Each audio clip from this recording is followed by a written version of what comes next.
প্রায় ২০ বছর আগে চুয়াডাঙ্গায় শুরু হয় ভুট্টার আবাদ। লাভজনক হয়, ক্রমেই আগ্রহ বাড়ে কৃষকদের। চুয়াডাঙ্গায় এই মৌসুমে ৪৭,৭৫৫ হেক্টর জমিতে ভুট্টার আবাদ হয়েছে। ৫,৫৫,১৫২ মেট্রিক টন ভুট্টা হবে বলে ধারণা করা হচ্ছে, যার বাজার মূল্য দাঁড়াবে প্রায় ১,৬৬৫ কোটি টাকা।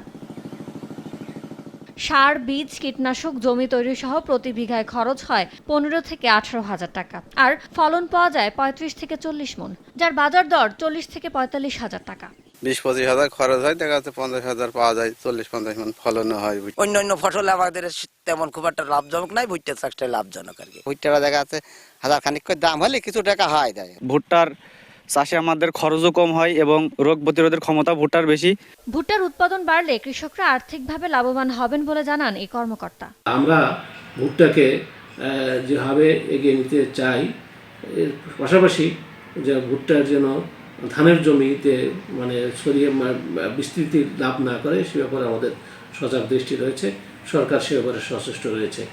আমরা মনে করি যে ভুট্টার যদি জমিকে ঠিক রেখে উৎপাদন বাড়াতে পারি তাহলে আমাদের জন্য ভালো এবং সেটি দেশের জন্য ভালো। গত মৌসুমে ৪৭,৩৫২ হেক্টর জমিতে উৎপাদন হয়েছিল ৫,২০,৮৭২ মেট্রিক টন ভুট্টা। বাজার মূল্য ছিল ১,৫৬২ কোটি টাকার বেশি। সময় সংবাদ, চুয়াডাঙ্গা।